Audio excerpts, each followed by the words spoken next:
America's hidden keystone collapse, where every other market rests on a lie. Hi, my name is Sarah Trumbull. I'm the founder and CEO of the Job Applicant Perspective. That's the world's first anonymous crowdsourced hiring reputation system. Like Yelp in a world of professionally mandated fine dining with no health department and no FDA.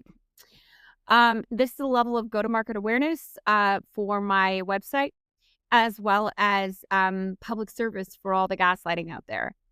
I write these blogs and they're being read by people from like the New York Times, Wall Street Journal, Washington Post, Axios, Atlantic, and more.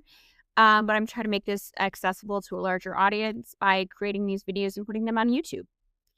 Because the kind of paradigm shift that I'm driving at requires both sides of the market to change their behavior, which I know is a big ask, but also, in my defense, I'm right. So, one cannot get something done without starting at the beginning.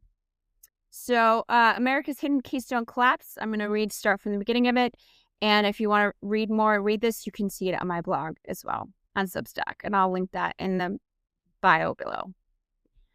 Opening scene.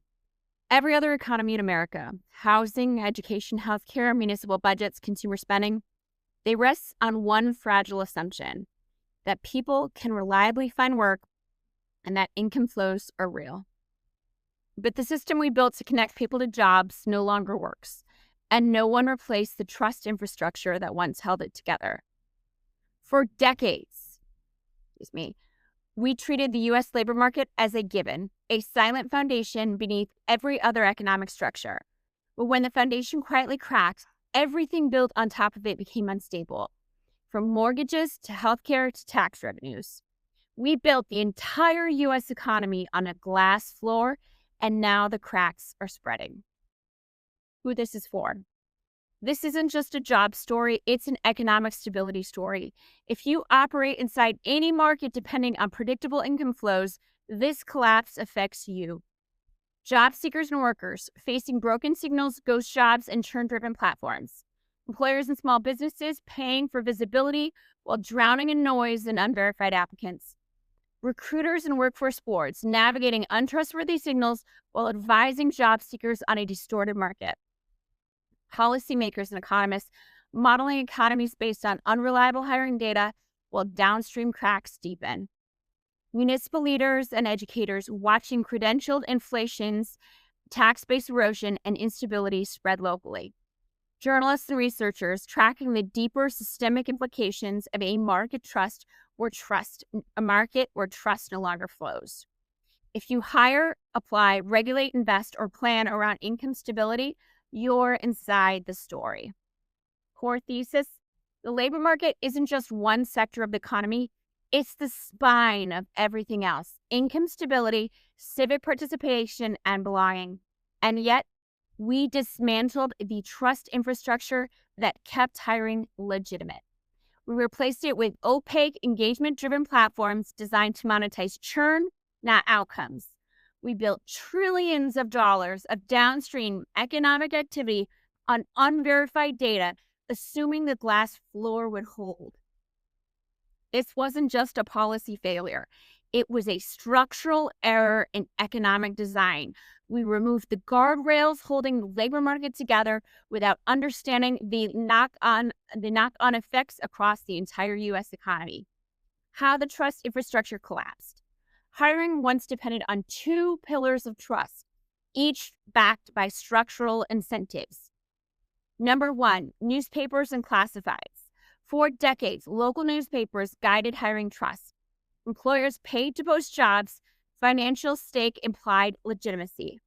Newspapers self-police scams to protect their credibility, buttressed by government regulations that treated them like quasi-public utilities through postal classifications, advertiser accountability, and newsroom codes, like FTC, Neuron.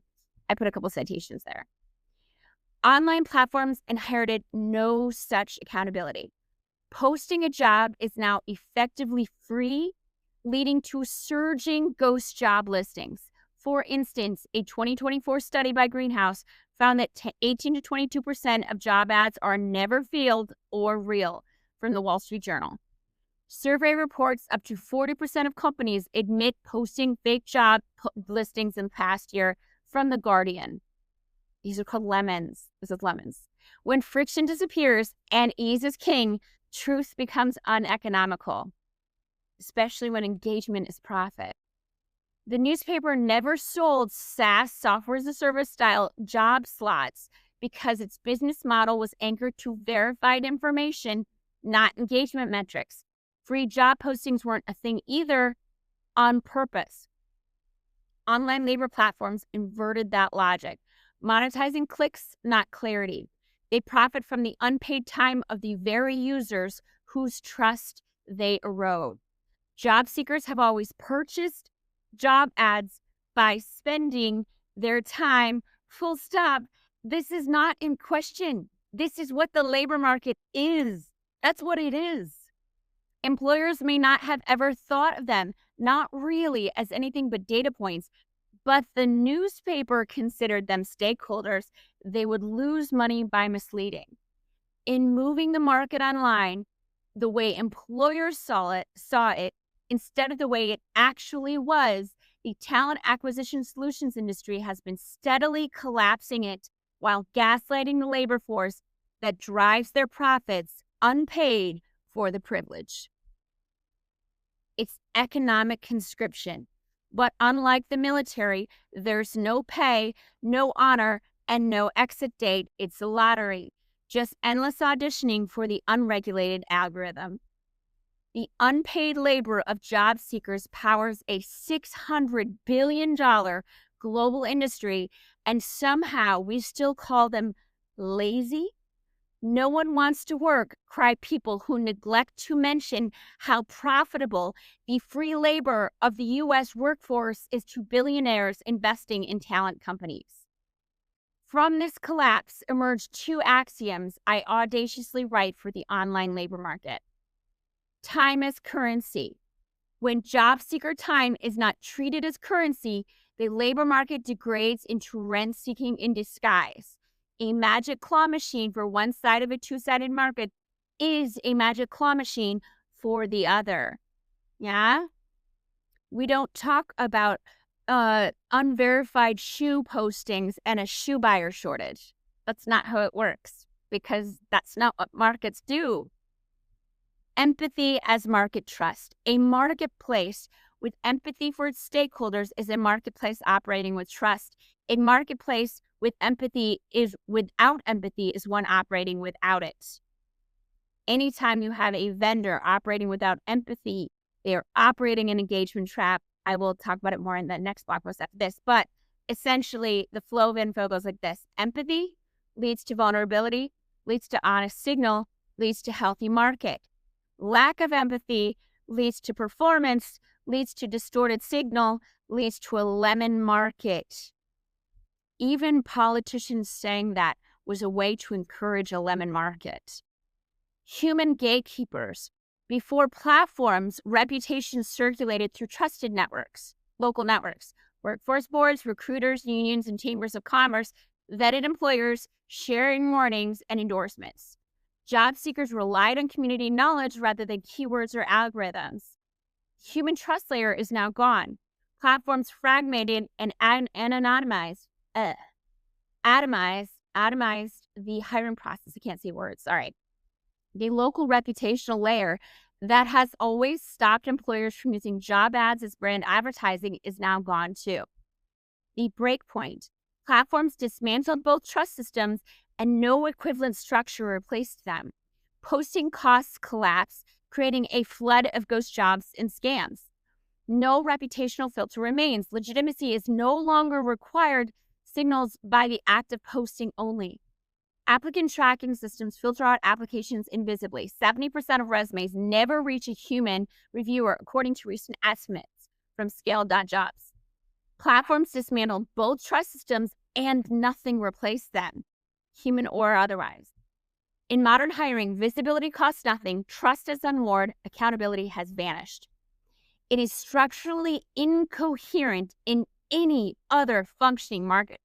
There is no rational universe in which market vendors should feel entitled to the time, energy, and trust of market stakeholders, participants, without earning it and without consequence for betraying it. And yet this is the backbone of the online labor market. At its root, this is not a technological or logical failure. It is a psychological one. Job seekers map their identities to being unemployed. Market stewards and owners, employers, economists, journalists, and policymakers map theirs to being not unemployed. This identity breeds moral distance to achieve ego safety. It creates a market designed not to serve its talent pipeline, but to disassociate the stewards from it. The dysfunction is not born of malice, it's learned behavior. I guess a level of behavioral conditioning that signals in-group belonging. To stay safe in a hierarchy of this nature is to signal your identity as a member of the in-group. You must look away when harm occurs. It's a variation of the shared superiority community I spoke to in Emotional Ripples of the Obedience Economy. But signaling in-group status with their market vendors leads the labor market stewards to appalling economic folly of the most basic kind. What do the needs of the unemployed have to do with me, say market stewards with economics degrees operating a two-sided market with the unemployed with an utterly straight face? Legit. It's like parents saying, what do the needs of my children have to do with me when it comes to Disney World? Why are you at Disney World at all? That's what they have to do. It's like boyfriends going to the flower market saying, what do the needs of girlfriends have to do with me at the flower market? What are we talking about here? What does the market exist for? That's what they have to do with you. The titans of business would get an F on an Econ 101 paper as the professor laughed them out of the room for designing a labor market with such a basic flaw. Policymakers have the governance blind spot. Policymakers have effectively obscured the backbone of the U.S. labor market to outsource it to private platforms with no guardrails, and the results are alarming. There is no federal agency that verifies whether a job posting is real, active, or already filled. Job boards function in a regulatory void. A void, FTC mentions, but little systemic oversight. There are no required outcome metrics tracking whether job postings lead to hires, keeping employers and platforms from needing to justify their signal quality.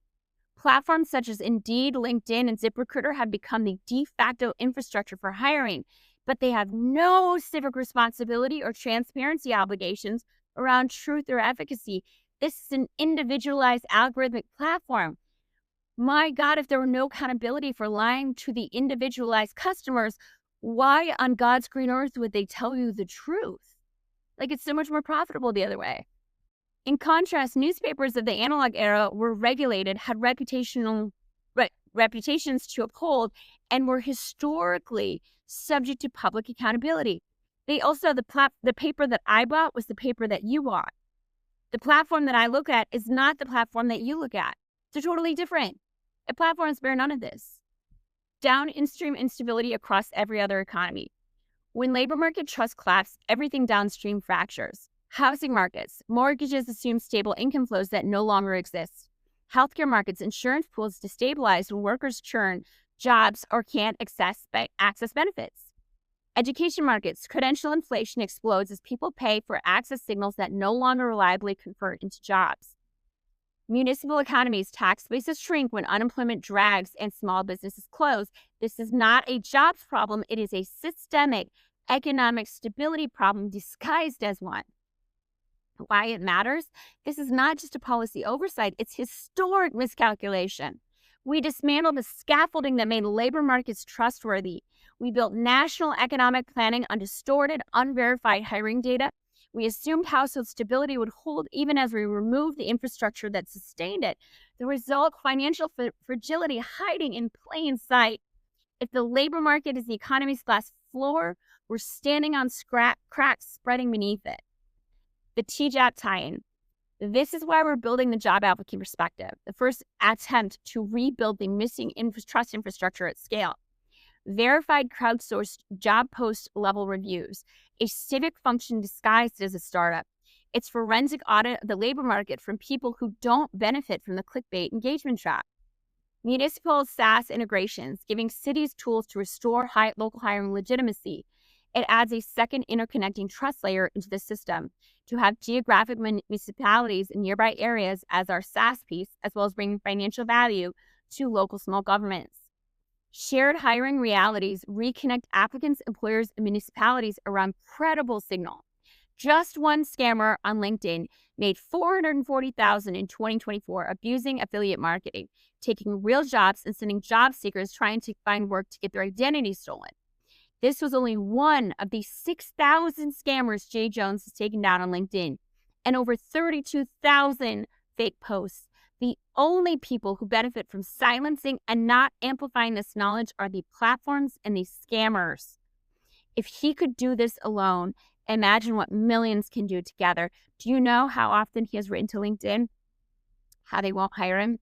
And if you think about it, whether or not you're going to LinkedIn for jobs, you're getting scammed on LinkedIn, or you're following Jay on LinkedIn, you're still spending more time on LinkedIn. That is the level to which I don't respect this business model. Transparency dissolves shame. It improves matches. It makes room for dignity. This is about rebuilding collective power. Shared witness leads to shared identity, which can lead to collective action, not just applying for jobs, but demanding a functional market. My God, there's no farmers' fields. There's no tribal forests. What do you think is going to happen? What do you think is going to happen? This is not a charity. This is a good business for a labor market struggling with engagement despite the massive carrot of food, clothing, and shelter offers to engage with its users by isolating and shaming them is bananas illogical. Taking a page out of online gaming drives the engagement via community and connection, not submission, desperation, and silence. We create the community, the repair, and thus the vulnerability that is the hallmark of transparency. And for the first time in a decade or two, a market built on trust. I don't know what's the logic that doesn't logic. The math that doesn't math here is wild to me. We are not just fixing search friction. We're rebuilding the social architecture that makes trust possible. To see more of it, what I have planned, you can check on our SSRM paper. It's an open source network. I put it for people who are academics to vet my trust infrastructure. I have 3 interconnecting layers within the system for trust infrastructure with proper investment that I would do. Hemingway once said, "The world breaks everyone, and afterwards many are strong at the broken places." We are those broken places now. We are. And rebuilding trust is how we become strong again. Civic leaders, workforce boards, and local businesses, we are here to explore TJAP partnerships, to restore hiring legitimacy where it matters most, in their communities. We broke trust and the cost is profound. But the only way out is through, and we begin by earning it back, starting with the small businesses most harmed by the silence of this system in the local areas. I began this work in rural Michigan for a reason. The cracks of the national economy always appear first in local small soil, always. I write these blogs as a level of my Federalist Papers somehow to grab the attention of market stewards and owners. I bring my systems-oriented brain to help educate them to understand the great system they're inside. But I write it also to drive oxygen into the great coal forge that has been holding its breath in silence to stay safe from being further excluded from belonging and financial safety. I throw matches and fuel at a great American engine that, to save its own life, needs to combust in a great historic explosion of voice and agency. The rhythm at the song of our economy's heart cannot be supply and silence, supply and submission, supply and performance, supply and obedience. No, the great engine at the foundation of our economy, if it is ever to be one, again, has to be a great heartbeat of supply and demand. We don't need submission and obedience to stay safe in an economic heart of a global economy. We need a magnificent, wild engine of tension, power, agency, and fire. We don't need to be perfect people. We need to be true ones. The modern writers echo Hemingway, and we should listen. I liked it. We're shattering the silence, rising defiant, shouting in the quiet, "You're not alone." I'm passionate about this, but in my defense, I don't like collapsed global economies, and I definitely don't like this at all. I don't like unpaid labor that's disrespected at all. Not a fan. I read about the Civil War. Wasn't cool. Not a fan. So yeah, so that's me. Please stop by the Job Applicant Perspective, again, the anonymous crowdsourced hiring reputation system. Call me your Alexandra Hamilton. But sorry, not sorry, I'm right. And systems don't lie. 1 and 1 is still 2. I can do this with first principles. I can do it with economic data. I can do it with sociology, with economics, with mathematics. And the problem is that I can do it with all of them very easily, because whether or not you describe the red barn with economics, with mathematics, with chemistry, with whatever, it's still the same red barn. And this is still the same non-existent market. This is the problem here, is that no matter how hard you look for Santa Claus at the North Pole, he's not there. And no matter how hard you try to make this a market, it isn't. It isn't, and hasn't been for some time. So we need to change this. The economic heartbeat of the U.S. economy is not supply submission. It is supply demand. We need demands from the labor force before it suffocates completely. So that's the thinking. I think my economics is pretty good there. So anyway, stop by today, and thank you so much.